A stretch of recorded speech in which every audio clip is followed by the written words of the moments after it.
जय श्री कृष्ण। प्रथम स्कंद, दूसरा अध्याय, भगवत कथा और भगवत भक्ति का महात्म्य। व्यास जी कहते हैं, शौनक आदि ब्रह्मवादी ऋषियों के ये प्रश्न सुनकर रोमहर्षण के पुत्र उग्रश्रवा को बड़ा ही आनंद हुआ। उन्होंने ऋषियों के इस मंगलमय प्रश्न का अभिनंदन करके कहना प्रारंभ किया। सूत जी कहते हैं, जिस समय श्री सुखदेव जी का यज्ञोपवीत संस्कार भी नहीं हुआ था, सुतराम लौकिक वैदिक कर्मों के अनुष्ठान का अवसर भी नहीं आया था, उन्हें अकेले ही संन्यास लेने के उद्देश्य से जाते देखकर उनके पिता व्यास जी विरह से कातर होकर पुकारने लगे, बेटा बेटा। उस समय तन्मय होने के कारण श्री सुखदेव जी की ओर से वृक्षों ने उत्तर दिया, ऐसे सबके हृदय में विराजमान श्री सुखदेव मुनि को मैं नमस्कार करता हूँ। यह श्रीमद् भागवत अत्यंत गोपनीय रहस्यात्मक पुराण है। यह भगवत स्वरूप का अनुभव कराने वाला और समस्त वेदों का सार है। संसार में फंसे हुए जो लोग इस घोर अज्ञानांधकार से पार जाना चाहते हैं, उनके लिए आध्यात्मिक तत्वों को प्रकाशित कराने वाला यह एक अद्वितीय दीपक है। वास्तव में उन्हीं पर करुणा करके बड़े बड़े मुनियों के आचार्य श्री सुखदेव जी ने इसका वर्णन किया है। मैं उनकी शरण ग्रहण करता हूँ। मनुष्यों में सर्वश्रेष्ठ भगवान के अवतार नर नारायण ऋषियों को, सरस्वती देवी को और श्री व्यास देव जी को नमस्कार करके तब संसार और अंतःकरण के समस्त विकारों पर विजय प्राप्त कराने वाले इस श्रीमद् भागवत महापुराण का पाठ करना चाहिए। ऋषियों, आपने संपूर्ण विश्व के कल्याण के लिए यह बहुत सुंदर प्रश्न किया है, क्योंकि यह प्रश्न श्री कृष्ण के संबंध में है और इससे भली भांति आत्मशुद्धि हो जाती है। मनुष्यों के लिए सर्वश्रेष्ठ धर्म वही है जिससे भगवान श्री कृष्ण में भक्ति हो। भक्ति भी ऐसी जिसमें किसी प्रकार की कामना न हो और जो नित्य निरंतर बनी रहे। ऐसी भक्ति से हृदय आनंद स्वरूप परमात्मा की उपलब्धि करके कृतकृत्य हो जाता है।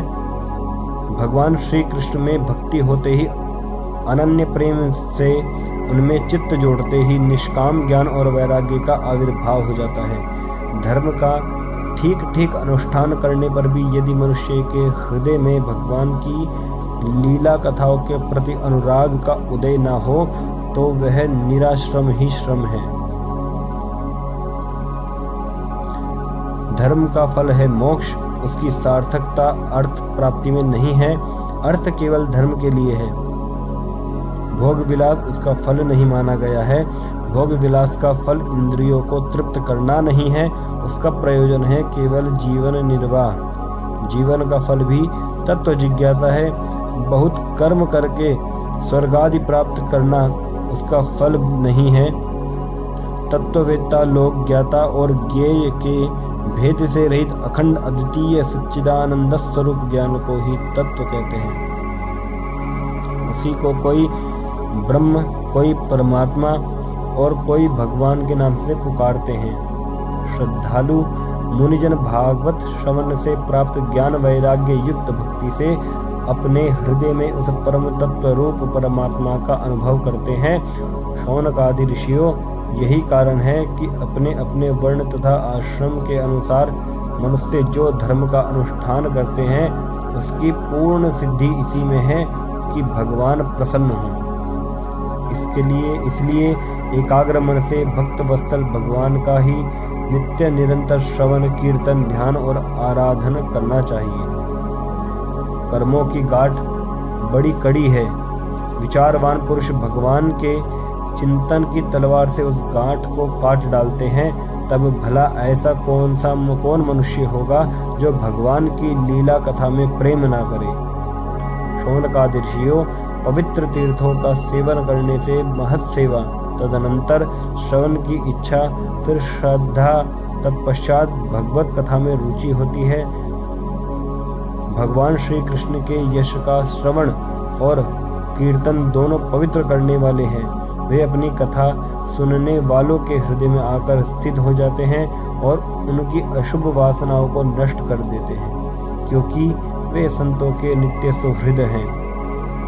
जब श्रीमद् भागवत अथवा भगवत भक्तों के निरंतर सेवन से अशुभ वासनाएं नष्ट हो जाती हैं, तब पवित्र कीर्ति भगवान श्री कृष्ण के प्रति स्थायी प्रेम की प्राप्ति होती है। तब रजोगुण और तमोगुण के भाव, काम और लोभ आदि शांत हो जाते हैं और चित्त इनसे रहित होकर सत्वगुण में स्थित एवं निर्मल हो जाता है।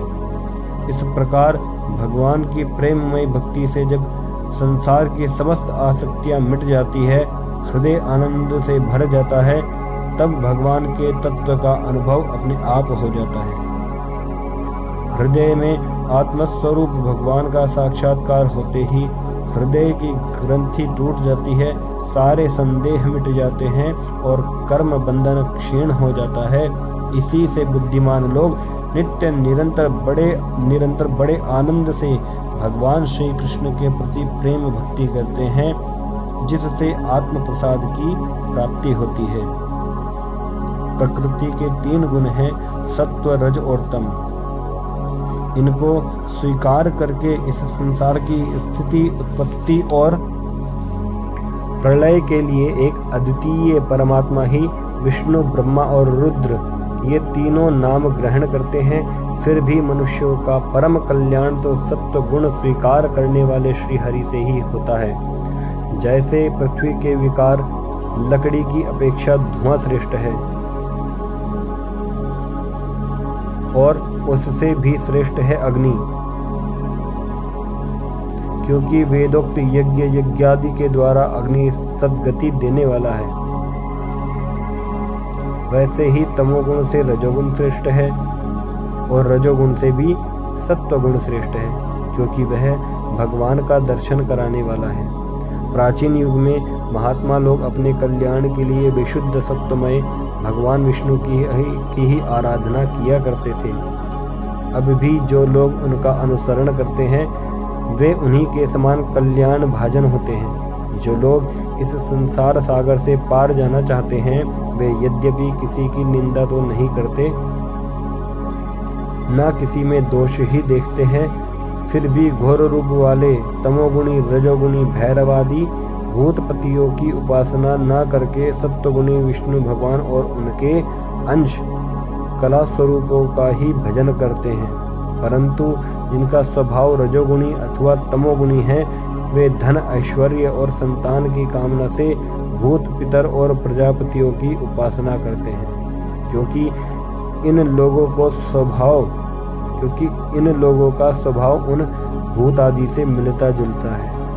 वेदों का तात्पर्य श्री कृष्ण में ही है। यज्ञों के उद्देश्य श्री कृष्ण ही हैं। योग श्री कृष्ण के लिए ही किए जाते हैं और समस्त कर्मों की परिसमाप्ति भी श्री कृष्ण में ही है। ज्ञान से ब्रह्मस्वरूप श्री कृष्ण की ही प्राप्ति होती है। तपस्या श्री कृष्ण की प्रसन्नता के लिए ही की जाती है। श्री कृष्ण के लिए ही धर्मों का अनुष्ठान होता है और सब गतियां श्री कृष्ण में ही समा जाती हैं। यद्यपि भगवान श्री कृष्ण प्रकृति और उसके गुणों से अतीत हैं, फिर भी अपनी गुणमयी माया से जो प्रपंच की दृष्टि से हैं और तत्व की दृष्टि से नहीं हैं, उन्होंने ही सर्ग के आदि में इस संसार की रचना की थी। ये सत्व, रज और तम तीनों गुण उसी माया के विलास हैं। इनके भीतर रहकर भगवान इनसे युक्त सरीखे मालूम पड़ते हैं। वास्तव में तो वे परिपूर्ण विज्ञानानंद घन हैं। अग्नि तो वस्तुतः एक ही है, परंतु जब वह अनेक प्रकार की लकड़ियों में प्रकट होती है तब अनेक सी मालूम पड़ती है। वैसे ही सबके आत्मरूप भगवान तो एक ही हैं, परंतु प्राणियों की अनेकता से अनेक जैसे जान पड़ते हैं। भगवान ही सूक्ष्म भूत, तन्मात्रा, इंद्रिय तथा अंतःकरण आदि गुणों के विकारभूत भावों के द्वारा नाना प्रकार की योनियों का निर्माण करते हैं और उनमें भिन्न भिन्न जीवों के रूप में प्रवेश करके उन योनियों के अनुरूप विषयों का उपभोग करते कराते हैं, वे ही संपूर्ण लोकों की रचना करते हैं और देवता, पशु पक्षी, मनुष्य आदि योनियों में लीलावतार ग्रहण करके सत्वगुण के द्वारा जीवों का पालन पोषण करते हैं। प्रथम स्कंद दूसरा अध्याय संपूर्ण। जय जय श्री राधे श्याम।